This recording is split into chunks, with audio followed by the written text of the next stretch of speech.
Profetas e Reis, capítulo 4. Resultados da transgressão. Dentre as principais causas que levaram Salomão à extravagância e opressão, destaca-se o seu fracasso em manter e alimentar o espírito de abnegação. Quando ao pé do Sinai, Moisés expôs ao povo a ordem divina: "E me farão um santuário, e habitarei no meio deles." A resposta dos israelitas foi acompanhada de oferendas apropriadas. E veio todo homem a quem o seu coração moveu, e todo aquele cujo espírito voluntariamente o excitou, e trouxeram ofertas. Para a construção do santuário foram necessários grandes e intensos preparativos. Vasta quantidade do mais caro e precioso material fora requerida. Mas o Senhor só aceitou ofertas voluntárias. De todo homem cujo coração se mover voluntariamente, dele tomareis a minha oferta alçada. Foi a ordem repetida por Moisés à congregação. Devoção a Deus e espírito de sacrifício foram os primeiros requisitos na preparação de um lugar de habitação para o Altíssimo. Um convite semelhante ao espírito de abnegação foi feito quando Davi pôs sobre Salomão a responsabilidade da construção do templo. À multidão reunida, ele fez a pergunta: "Quem, pois, está disposto a encher a sua mão para oferecer hoje voluntariamente ao Senhor?" 1 Crônicas, capítulo 29, verso 5. Este convite à consagração e espírito voluntário devia ter sido sempre conservado em mente por aqueles que tinham interesse na ereção do templo. Para a construção do tabernáculo do deserto, homens escolhidos foram dotados por Deus com sabedoria e habilidade especiais. Disse Moisés aos filhos de Israel: "Eis que o Senhor tem chamado por nome a Bezalel, da tribo de Judá, e o Espírito de Deus o encheu de sabedoria, entendimento e ciência em todo o artifício. Também lhe tem disposto o coração para ensinar a outros. A ele e a Oliabe, da tribo de Dan. Encheu-os de sabedoria do coração, para fazer toda a obra de mestre, e a mais engenhosa, e a do bordador, e a do tecelão, fazendo toda a obra. Assim obraram Bezalel e Aholiabe, e todo homem sábio de coração, a quem o Senhor dera sabedoria e inteligência." Êxodo capítulo 35, versos 30 a 35, e Êxodo capítulo 36, verso 1. Inteligências celestiais cooperavam com os artífices a quem o próprio Deus havia escolhido. Os descendentes desses homens herdaram em grande medida os talentos conferidos aos seus progenitores. Por algum tempo, esses homens de Judá e Dan conservaram-se humildes e altruístas, mas gradualmente, quase imperceptivelmente, perderam seu apego a Deus e o desejo de servi-lo altruisticamente. Pediam um salário cada vez mais alto por seus serviços, em virtude de sua superior habilidade como mestres das mais finas artes. Em alguns casos, suas exigências eram satisfeitas, mas a maioria das vezes empregavam-se nas nações circunvizinhas.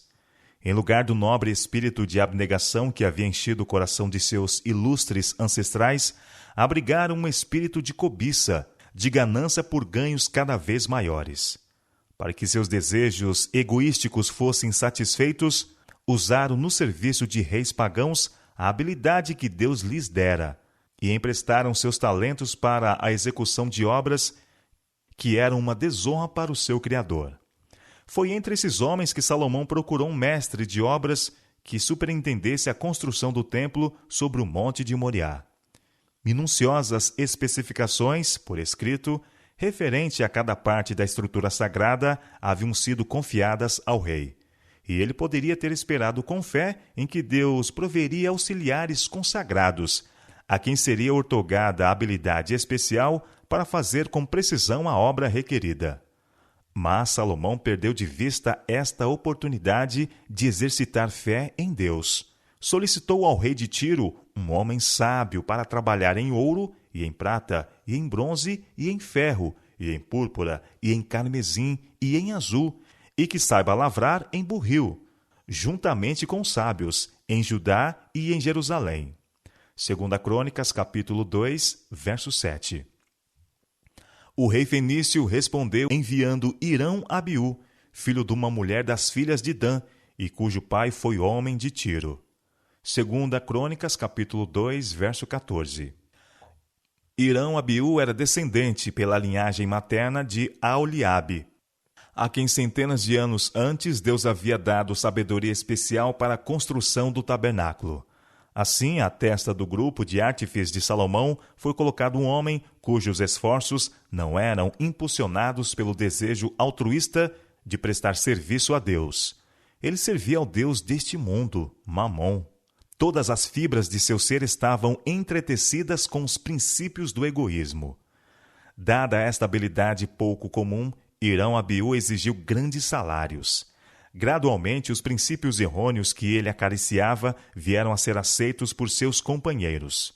Ao trabalharem com ele dia após dia, renderam-se à inclinação de comparar seu salário com o deles e começaram a perder de vista a santidade do caráter de sua obra.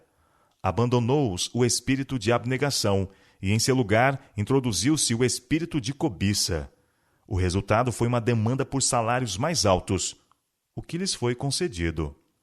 As funestas influências assim postas em operação permearam todos os ramos do serviço do Senhor e se estenderam através do reino.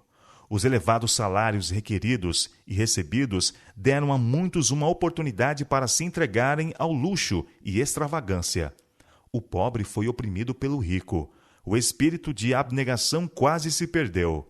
No vasto alcance dos efeitos destas influências, pode-se descobrir uma das principais causas da terrível apostasia daquele que fora uma vez chamado o mais sábio dos mortais.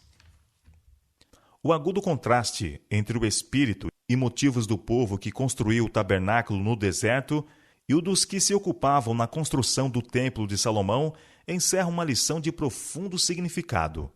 O egoísmo que caracterizou os construtores do Templo de Salomão encontra seu paralelo hoje no egoísmo que domina no mundo. O espírito de cobiça, de luta por posições mais altas e mais altos salários é predominante. O serviço voluntário e a deleitável abnegação dos obreiros do tabernáculo raramente se encontram. Mas este é o único espírito que deve atuar nos seguidores de Jesus. Nosso Divino Mestre deu o exemplo de como devem seus discípulos trabalhar. Aqueles a quem ordenou: vinde após mim, e eu vos farei pescadores de homens. Não ofereceu ele qualquer soma estatuída em paga de seus serviços. Eles deviam compartilhar com ele da abnegação e sacrifício. Não é pelo salário que recebemos que devemos trabalhar. O motivo que nos dispõe ao trabalho por Deus não deve ter em si coisa alguma que lembre serviço a si próprio. Abnegada devoção e espírito de sacrifício têm sido e serão sempre o primeiro requisito do serviço aceitável. Nosso Senhor e Mestre deseja que nenhum fio de egoísmo seja entretecido em sua obra. A nossos esforços devemos acrescentar o tato e habilidade, e precisão e sabedoria que o Deus da perfeição exigiu dos construtores do santuário terrestre. Contudo, em todos os nossos labores devemos lembrar que os maiores talentos e os mais esplêndidos serviços são aceitáveis somente quando o eu é posto sobre o altar para consumir-se como um sacrifício vivo. Outro afastamento dos retos princípios que finalmente levou à queda ao rei de Israel foi o render-se à tentação de tomar para si a glória que pertence a Deus somente. Desde o momento em que Salomão recebeu o encargo de construir o templo até que o mesmo ficou pronto, seu manifesto propósito foi edificar uma casa ao nome do Senhor Deus de Israel. 2 Crônicas, capítulo 6, verso 7. Este propósito foi plenamente reconhecido perante as hostes de Israel reunidas por ocasião da dedicação do templo. Em sua oração, o rei reconheceu o que Jeová havia dito: o meu nome estará ali. 1 Reis, capítulo 8, verso 29.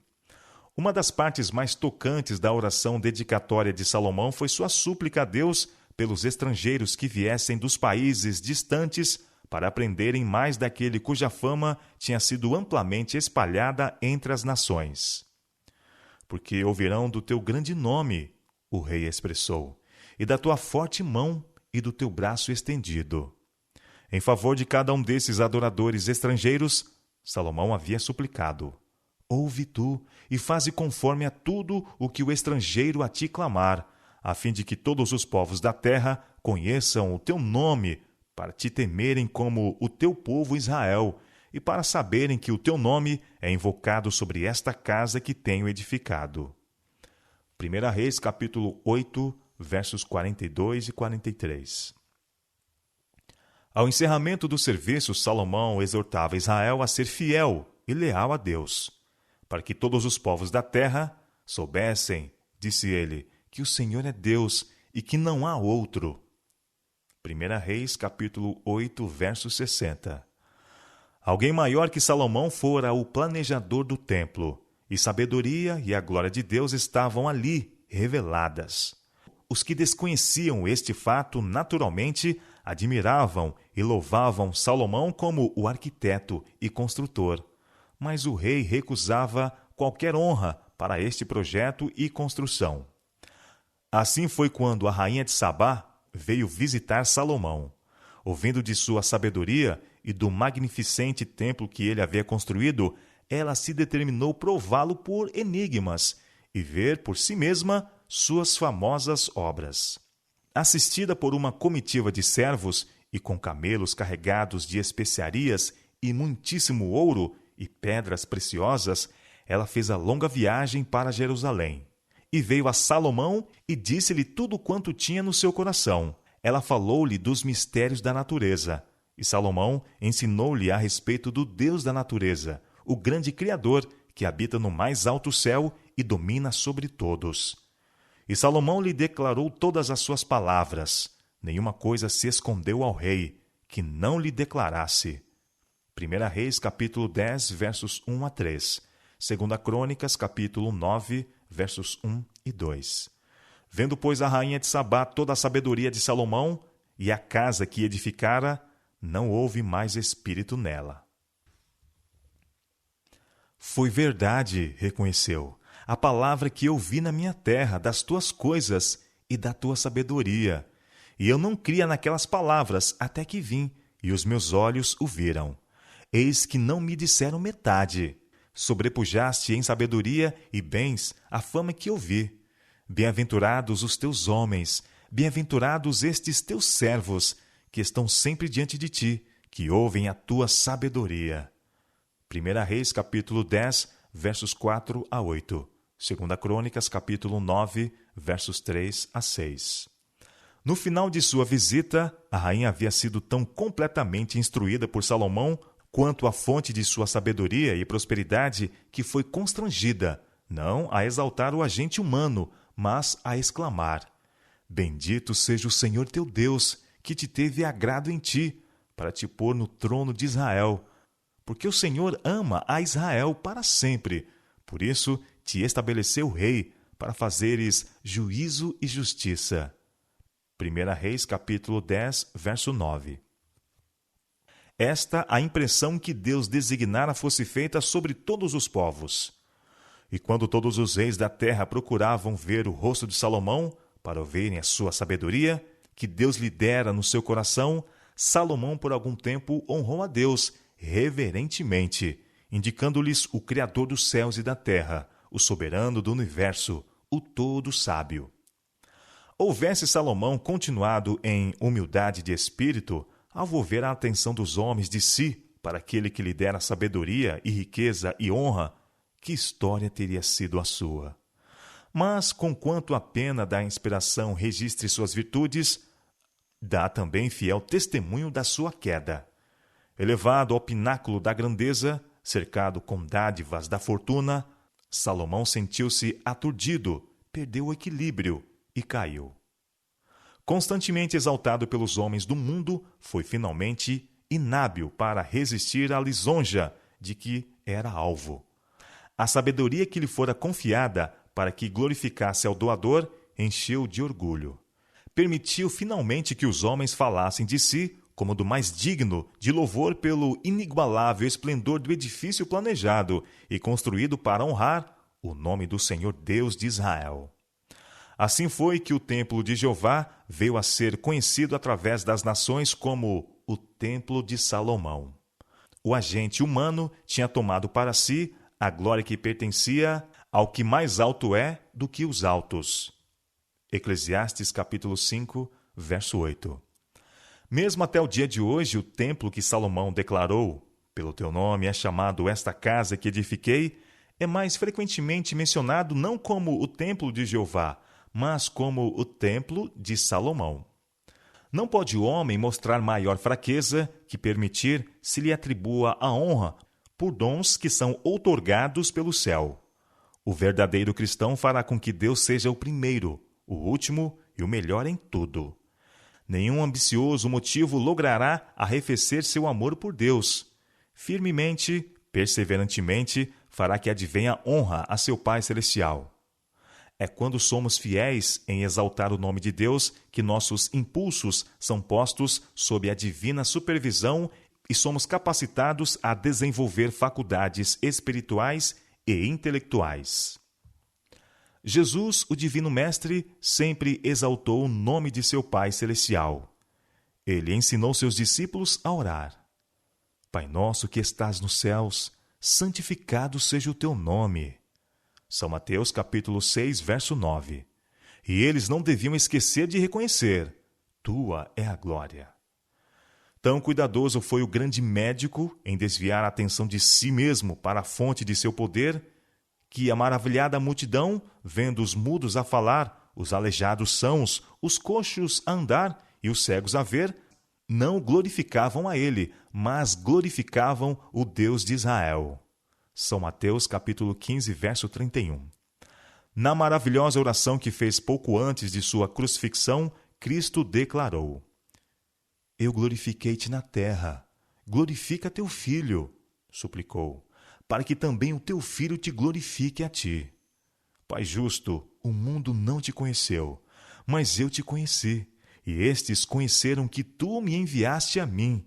E eu lhes fiz conhecer o teu nome, e lhe o farei conhecer mais, para que o amor com que me tens amado esteja neles, e eu neles esteja.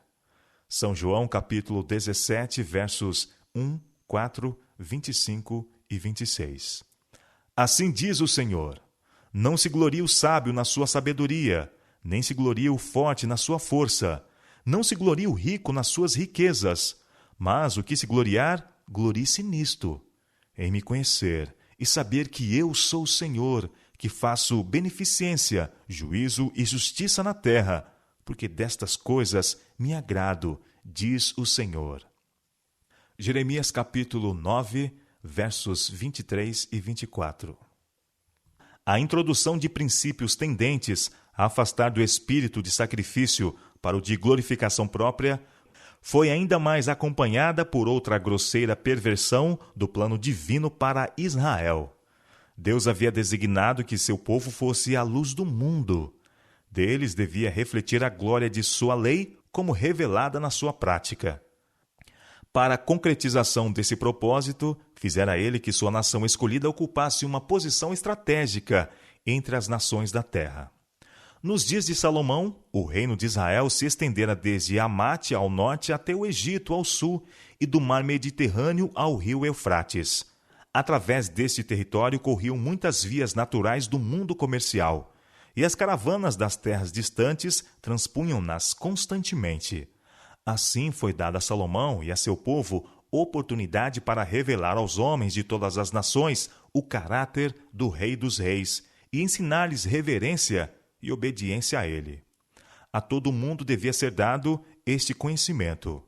Mediante o ensino contido nas ofertas sacrificais, Cristo devia ser exaltado perante as nações para que todo o que desejasse pudesse viver. Colocado como cabeça de uma nação que fora posta como um farol de luz para as nações ao redor, Salomão devia ter usado a sabedoria que Deus lhe dera e o poder de influência na organização e direção de um grande movimento para a iluminação dos que viviam na ignorância de Deus e sua verdade. Assim, multidões teriam sido ganhas para a obediência aos divinos preceitos. Israel teria ficado a salvo dos males praticados pelos pagãos e o Senhor da Glória teria sido grandemente honrado. Mas Salomão perdeu de vista este alto propósito. Deixou de usar suas esplêndidas oportunidades para a iluminação dos que estavam continuamente passando através de seu território ou estacionando nas principais cidades. O espírito missionário que Deus implantara no coração de Salomão e de todos os verdadeiros israelitas fora suplantado pelo espírito de comercialismo.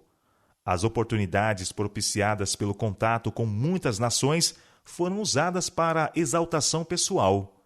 Salomão procurou fortalecer publicamente sua posição, construindo cidades fortificadas nas passagens comerciais. Reconstruiu Gezer, próximo de Jope, que ficava ao longo da estrada entre Egito e Síria, Bet-Horon, a oeste de Jerusalém, dominando as passagens da estrada que ia do interior de Judá a Gezer e a costa do mar. Megido, situada na estrada das caravanas de Damasco para o Egito e de Jerusalém para o norte, e Tadmor, no deserto, ao longo da rota das caravanas do Oriente. Todas estas cidades foram poderosamente fortificadas. As vantagens comerciais de uma passagem nas cabeceiras do Mar Vermelho foram ampliadas pela construção de naus em Ezion-Geber, na Praia do Mar, na terra de Edom. Marinheiros treinados de Tiro, com os servos de Salomão, conduziam esses navios nas viagens para Ofir e traziam de Ofir muitíssima madeira de sândalo e pedras preciosas. Os rendimentos do rei e de muitos de seus súditos foram grandemente aumentados, mas a que preço? Por causa da ambição e curteza de vistas daqueles a quem tinham sido confiados os oráculos de Deus, as incontáveis multidões que apinhavam as vias de transporte se permitiu que permanecessem na ignorância de Jeová. Em saliente contraste com a conduta seguida por Salomão foi o procedimento de Cristo quando esteve aqui na terra. O Salvador, embora possuindo todo o poder, jamais usou este poder para seu próprio engrandecimento. Nenhum sonho de conquistas terrenas, de grandezas mundanas, maculou a perfeição de seu serviço pela humanidade. As raposas têm covis, e as aves do céu ninhos, disse ele. Mas o Filho do Homem não tem onde reclinar a cabeça. São Mateus capítulo 8, verso 20. Os que, em resposta ao chamado da honra, têm entrado no serviço do obreiro mestre, podem bem estudar seus métodos. Ele tirou vantagem das oportunidades encontradas ao longo das movimentadas vias. Nos intervalos de suas jornadas de um para outro lado, Jesus permanecia em Cafarnaum, que passou a ser conhecida como a sua cidade. Situada na estrada de Damasco para Jerusalém e Egito e para o mar Mediterrâneo, era esta cidade bem apropriada como centro do trabalho do Salvador. Pessoas de muitas terras passavam através da cidade, ou nela se detinham para descanso. Aí Jesus se encontrava com pessoas de todas as nações e categorias, e assim eram suas lições levadas a outros países e a muitas famílias. Por este meio era despertado o interesse nas profecias que apontavam para o Messias. A atenção era dirigida para o Salvador, e sua missão era levada perante o mundo. Em nossos dias, as oportunidades de entrar-se em contato com homens e mulheres de todas as classes e diferentes nacionalidades são muito maiores que nos dias de Israel. As movimentadas vias de comunicação têm se multiplicado por milhares. Assim como fez Cristo, os mensageiros do Altíssimo devem hoje tomar posição nessas vias movimentadas, onde possam encontrar-se com multidões que passam de todas as partes do mundo. Como ele se ocultou em Deus, devem eles semear a semente do Evangelho, expondo perante outros as preciosas verdades das Sagradas Escrituras, que lançarão profundas raízes na mente e no coração e germinem para a vida eterna. Solenes são as lições do fracasso de Israel durante os anos em que, tanto o rei como o povo se desviaram do alto propósito que tinham sido chamados a cumprir. Seja onde for que eles tenham sido fracos, a ponto mesmo de cair, O Israel de Deus hoje, os representantes do céu, que constituem a verdadeira Igreja de Cristo, devem ser fortes, pois para eles é transferido o encargo de concluir a obra confiada ao homem e de anunciar o dia do ajuste final. Contudo, as mesmas influências que prevaleceram contra Israel no tempo do reinado de Salomão ainda se lhes antepõem. As forças do inimigo de toda a justiça estão fortemente entrincheiradas, e a vitória só pode ser ganha mediante o poder de Deus. O conflito que temos diante de nós exige espírito de abnegação, desconfiança própria, confiança em Deus somente e o sábio uso de toda oportunidade para a salvação de almas. A bênção do Senhor será concedida à sua igreja, à medida que esta avance unida, revelando ao mundo que jaz nas trevas do erro a beleza da santidade, manifesta num espírito de abnegação semelhante ao de Cristo, na exaltação do divino, em vez do humano, e no amoroso e incansável serviço pelos que tanto